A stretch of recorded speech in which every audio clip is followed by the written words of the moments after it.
Assalamualaikum warahmatullahi wabarakatuh.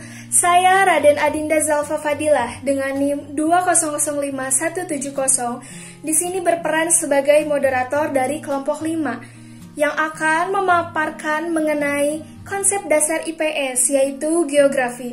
Untuk sebelumnya izinkan saya untuk memperkenalkan anggota-anggota dari kelompok saya, yaitu yang pertama ada Ega Regiani, Ilma Siti Salamah, Jessica Angeline de Eloisa Tobing, Muhammad Fikri Zulfikar, Raden Adinda Zalfa Fadila atau saya sendiri, dan Rezi Fiantia Rendra Putri. Pembahasan yang pertama ada objek kajian geografi, hubungan timbal balik antara manusia dan alam, materi-materi di SD dan MI, hakikat geografi menurut Brooke, pendekatan materi geografi, dan dinamika pendekatan dan metode geografi.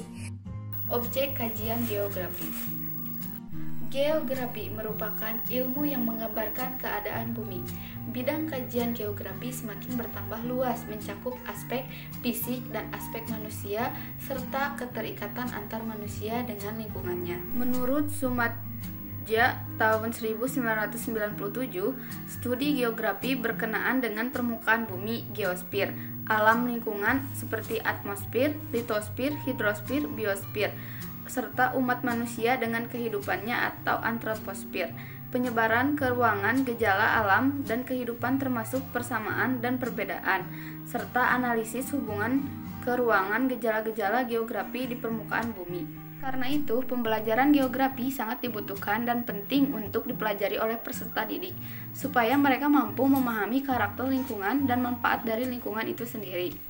Geografi adalah ilmu tentang permukaan bumi, iklim, penduduk, flora, fauna, serta hasil yang diperoleh dari bumi.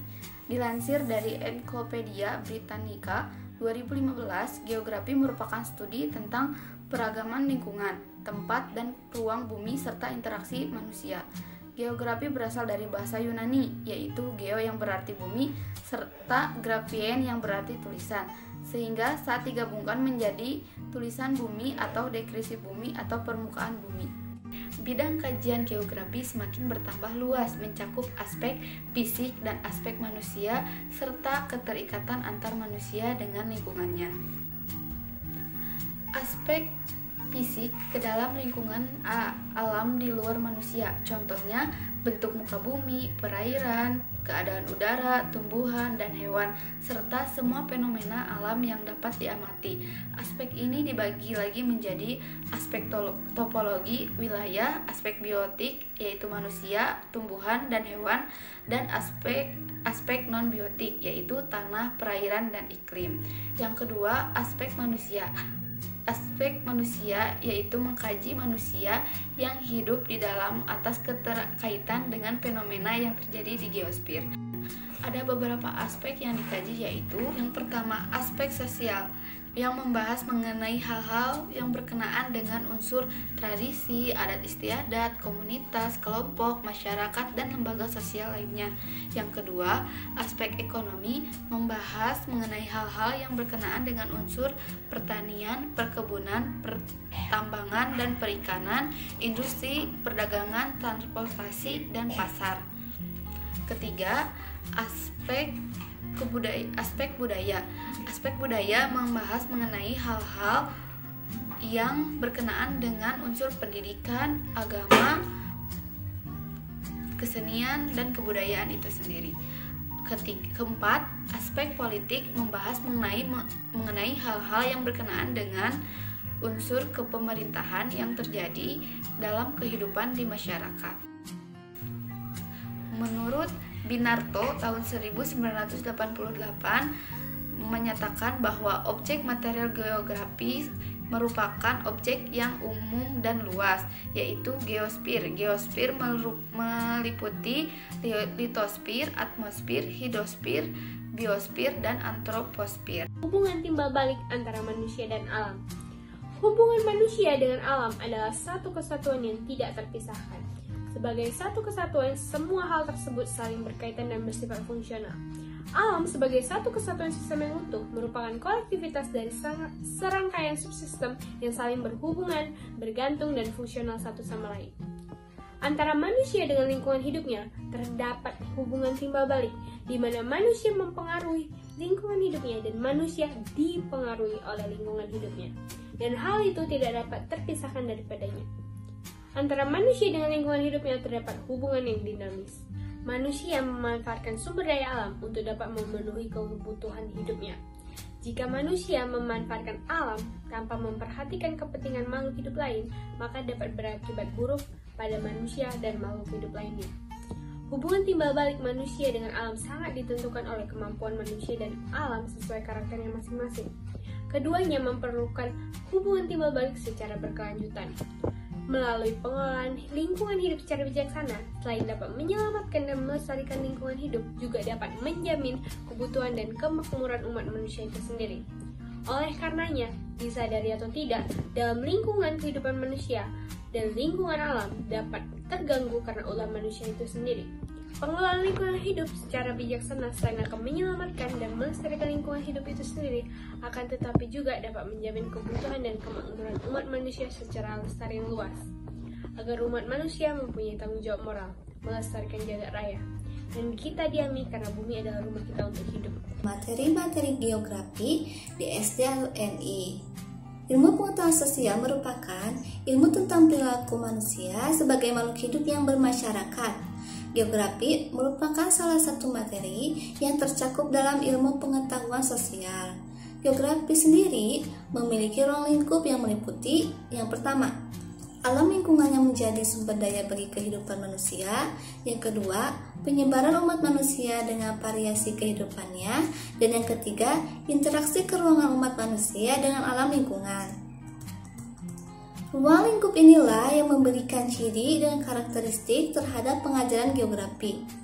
Adapun yang menjadi sumber bagi pembelajaran geografi adalah yang pertama, manusia di masyarakat, yang kedua, alam lingkungan dan sumber daya yang dikandungnya, dan yang ketiga, region-region di muka bumi. Adapun langkah-langkah yang perlu dilakukan di dalam pembelajaran IPS materi geografi adalah melalui yang pertama, pembudidayaan di sekolah. Misalnya membuang sampah pada tempatnya. Kemudian yang kedua, tiap akhir bulan atau akhir semester, siswa diajak untuk mengunjungi tempat yang memiliki unsur keindahan alam serta edukasi.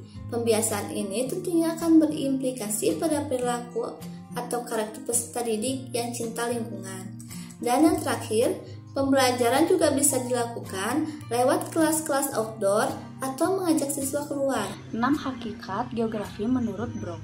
Yang pertama yaitu geografi sebagai ilmu pengetahuan biofisik jika dikaji hanya geografi fisik dan biotik yang melandasi pengamatan seluk-beluk tanah saja.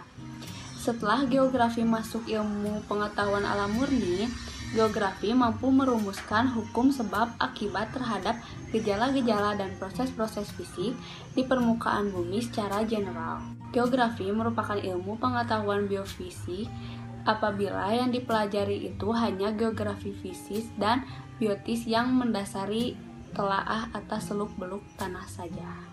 Yang kedua yaitu geografi sebagai relasi hubungan timbal balik antara manusia alam. Konsep geografi yang masih berlaku di kalangan orang awam adalah menyingkap bagaimana lingkungan alam berpengaruh terhadap kondisi tingkah laku manusia. Gagasan ini berasal dari awal abad ke-19 ketika gagasan Darwin mampu menawarkan jawaban-jawaban tentang evolusi dan variasi masyarakat umat manusia. Adanya gagasan Darwin ini menyebabkan ahli-ahli ilmu pengetahuan sosial mengembangkan pemikiran tersebut lebih luas lagi. Yang ketiga yaitu geografi sebagai ilmu ekologi. Keanekaragaman di kalangan pengikut paham determinisme environmentalis mendefinisikan geografi sebagai ilmu pengetahuan yang mempelajari hubungan manusia dengan tempat tinggalnya. Pandangan ini mengakui bahwa manusia bukan semata-mata hanya bagian dari lingkungan alam yang ada di sekelilingnya, tetapi di dalam diri manusia terdapat kekuatan-kekuatan yang berpengaruh terhadap kehidupan manusia sendiri. Yang keempat, geografi sebagai studi bentang lahan. Paham ini bertentangan dengan pendapat kaum environmentalisme yang mengatakan bahwa alam lebih bersifat pasif dan masyarakat manusia berperan lebih aktif. Suatu masyarakat mengembangkan tempat tinggalnya dengan cara mengubah bentang alam menjadi bentang budaya. Jenis dan kualitas perubahan ini tergantung dari tingkat kebudayaannya. Yang kelima, ada geografi sebagai studi penyebaran. Pernyataan ini pertama kali muncul dari ahli geografi apabila bertanya tentang suatu apapun adalah di manakah sesuatu itu berada. Penempatan lokasi suatu benda atau penduduk dalam peta dinyatakan dengan pola-pola penyebarannya. Tidak dapat diragukan, cara ini efisien untuk mengungkapkan hubungan timbal balik antara dua wilayah atau lebih. Akan tetapi, cara ini lebih berarti untuk mengetahui hubungan lebih dari dua variabel. Geografi dapat didefinisikan sebagai studi penyebaran atau distribusi, yaitu letak suatu benda itu berada. Yang keenam, ada geografi sebagai tokoh keruangan bumi. Geografi selalu menghubungkan deskripsi tempat-tempat tertentu dengan formulasi konsep-konsep serta prinsip-prinsip, lalu diperkuat oleh fondasi-fondasi teoritis.